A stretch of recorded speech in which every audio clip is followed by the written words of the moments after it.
எல்லாம் வல்ல இறைவன் துணை புரியட்டும். இதுவேதான் நான் பைபிளில் கற்றுக்கொண்ட பாடம் ஜெகன். வெண்பா அருமையாக இருந்தது. தேங்க்யூ ஜெகன். எனக்கு இயேசுவை மிகவும் பிடிக்கும். இயேசு கிறிஸ்துவை நான் இப்படித்தான் பார்க்கின்றேன். இந்த பக்கம் அந்த பக்கம் என்று பிரிக்கிறார்களாம். சொர்க்கவாதி நரகவாதி என்று பிரித்த பின் வலப்புறம் நிற்கின்றவர்களை சொர்க்கத்திற்கு செல்லுங்கள் என்று கூறிய போது, இயேசுவே நாங்கள் சொர்க்கம் செல்ல எவ்வாறு தகுதி வேண்டும் என்று கேட்டபோது அவர் என்ன கூறினார் தெரியுமா? என்ன கூறினான் ஜூதர்? நான் நோயிற்றிருந்தேன், என்னை பார்க்க வந்தீர்கள். நான் சிறையில் இருந்தேன், என்னை காண வந்தீர்கள். நான் பசியோடு இருந்தேன், எனக்கு உணவு கொடுத்தீர்கள். நான் ஆடையின்றி இருந்தேன், எனக்கு ஆடை அணிவித்தீர்கள். அப்பொழுது மக்கள் இயேசுவை பார்த்து, அங்கெல்லாம் நீங்கள் எங்கே வந்தீர்கள்? நீங்கள் சின்னஞ்சிறிய சகோதர சகோதரிகளுக்கு செய்த போதெல்லாம் நீங்கள் எனக்கே செய்தீர்கள் என்றார். அவர்களுக்கான கூலி அவர்களுக்கு வழங்கப்படும் என்று பைபிள் சொல்கிறது. அதனால் தான் எனக்கு பைபிளை மிகவும் பிடிக்கும் ஜெகன். ஜூடத், காதில் தேன் பாய்ந்தது போல் இருந்தது. தேங்க்யூ ஜெகன்.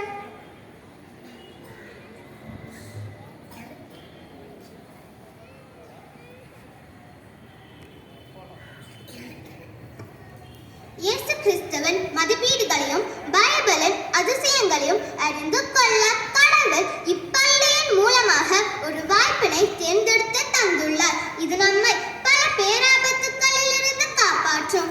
ஏனெனில் இயேசு நல்லவர். அவரது தயவு நமக்கு என்றென்றும் உள்ளது.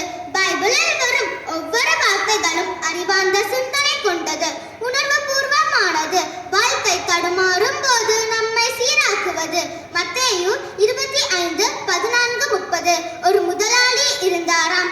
அவர் தனக்கு கீழ் இருக்கும் ஒரு 3 பேரை அழைத்து ஒருவரிடம் 5 காயினும் ஒருவரிடம் 2 காயினும் வேற ஒருவரிடம் 1 காயினும் கொடுத்தாராம். நான் சொல்லுவது பைபிள். நான் சென்று வருவதற்கு சில நாட்கள் ஆகும். இதை வைத்துக்கொண்டு நீ ஏதாவது செய்து கொள் என்றார். 3 மாதம் கழித்து திரும்பி வந்தபோது 5 காயின் வைத்திருந்தவன் அதை வைத்து உழைத்து வியாபாரம் செய்து 2 மடங்காக, அதாவது 10 காயினாக மாற்றி விட்டான். 2 காயின் வைத்திருந்தவன் அதை வைத்து உழைத்து வியாபாரம் செய்து 4 காயினாக மாற்றி விட்டான். இவர்கள் இருவரிடமும், இயேசு நீங்கள் இரட்டிப்பாக செய்துள்ளீர்கள், அதனால் உங்களை சகல விஷயங்களுக்கும் அதிகாரி ஆக்குவேன் என்றார். 1 காயின் பெற்றவனோ, நீங்க எனக்கு 1 காயின் தான் கொடுத்தீங்க, நீங்க ரொம்ப கோபக்காரரு, நீங்க கொடுத்த காயினை தொலைச்சிட்டேனே, அதனால் மண்ணில் புதைச்சிட்டேன், இதோ அந்த காயின் என்றார். அப்போ அந்த முதலாளி என்ன சொன்னார் தெரியுமா? நீ உன் சோம்பேறித்தனத்தை மறைப்பதற்கு நான் கோபக்காரன் என்றும் நான் பட்டியத்தை எடுப்பேன் என்றும் என் மீது பழி சொன்னாள் அல்லவா? அதனால் உன்னிடம் உள்ளதையும் எடுத்துக் கொள்கிறேன். பாருங்க, உண்மையும் உழைப்பும் முயற்சியும் இருப்பவரிடம் கொடுக்கப்படும், அது இல்லாதவரிடமிருந்து உள்ளதும் எடுக்கப்படும். வாழ்க்கையில் நமக்கு கிடைக்க வேண்டிய ஞானம், சில உன்னதமான விஷயங்கள் நாம் தேடி தேடி நம்மை வளர்த்துக் கொள்ள வேண்டும். இதுதான் வாழ்க்கைக்கான கல்வி. அறிவினால் ஆகுவது உண்டோ? பிறவின் நோய் தன்னோய் போல் போற்றாட்கடை. அடுத்தவர்களின் துன்பம் நம் துன்பம் போல் நினைப்பது அன்பு மட்டும் அல்ல, அதுதான் அறிவு, அதுதான் புத்திசாலித்தனம். புத்திசாலிகள் தான் அன்பாக இருப்பார்கள், புத்திசாலி அற்றவர்கள் தான் சூழ்ச்சி உடையவராய் இருப்பார்கள்.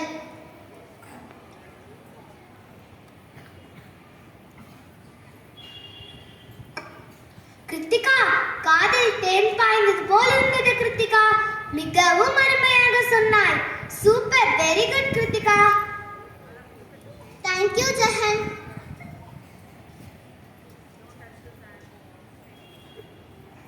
ஜெகன், இப்போது நான் சொல்ல போவதை கேள். பைபிளில் வார்த்தைகள் ஒவ்வொன்றும் அருமை, தேன் போன்று இருக்கும். மத்தேயு 4:3 எப்படி தொடங்குகிறது என்று பாருங்கள், கேளுங்கள். விதைக்க தெரிந்த ஒருவன் விதைகளை எடுத்துக்கொண்டு விதைக்க புறப்பட்டான். சில விதைகள் வழியிலே விழுந்தன, பறவைகள் அதனை தின்றன. சில விதைகள் பாறையில் விழுந்தன. பாறையில் மண் ஆழமில்லாத காரணத்தால் அவை முளைத்தன, வெயில் பட்டு கருகின. சில விதைகள் முட்செடியின் நடுவே விழுந்தன, அவை முளைக்காமல் போயின. சில விதைகள் நல்ல நிலத்திலே விழுந்தன. 30ஆகவும் 60ஆகவும் 100 100ஆகவும் பணம் தந்தன. காது உள்ளவன் கேட்க கடவீர்கள் என்று சொன்னார். இதற்கு என்ன அர்த்தம் தெரியுமா? என்ன அர்த்தம் தக்ஷனா? விதை என்பது நமக்கு கொடுக்கப்பட்ட வாழ்க்கை. எங்கே போடுகிறோம்? வழியில் போடுகிறோமா, பாறையில் போடுகிறோமா, அல்லது முற்செடியின் நடுவே போடுகிறோமா?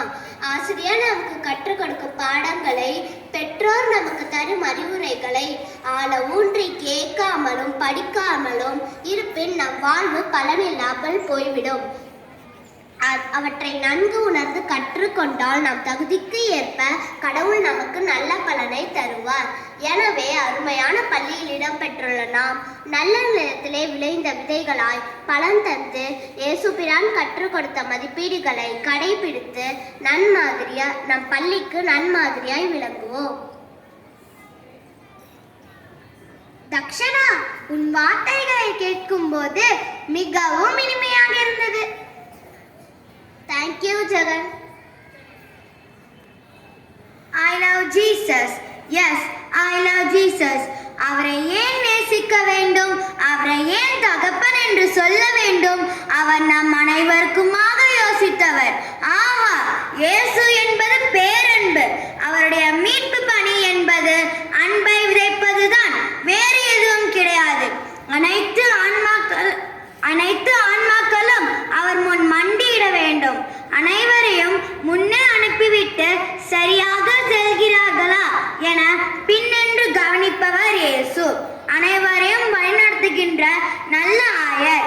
ஒரு நாள் ஒரு பெண் தவறு செய்துவிட்டால் அவளை கல்லெறிந்து கொல்ல வேண்டும் என இயேசுவும் கொண்டு வருகின்றனர். அனைவரும் சுற்றி நிற்கிறார்கள். உங்களில் எவன் பாவம் செய்யலோ அவன் இவர் மேல் கல்லை எட்டும் என்றார் இயேசு. ஒருவராலும் அடிக்க இயலவில்லை. முதலில் பெண்களுக்காக சமூக குரல் கொடுத்து தன்னை முன்னிறுத்தி கொண்ட குரலாக இருந்தது இயேசு கிறிஸ்துவின் குரல். சூப்பர் அஞ்சனா, மிகவும் நன்றாக சொல்லிவிட்டாயே. தேங்க்யூ ஜெகன். அப்பப்பா, எத்தனை அருமையான விஷயங்கள் உள்ளன. காதில் தேன் பாய்ந்தது போல் இருந்தது. அமிர்தத்தை போல் இனிக்கிறது. மலை தேனை உண்டது போல் இருந்தது. சரி, நாம் இந்த வருடம் எதை பற்றி தெரிந்து கொள்ள போகிறோம்?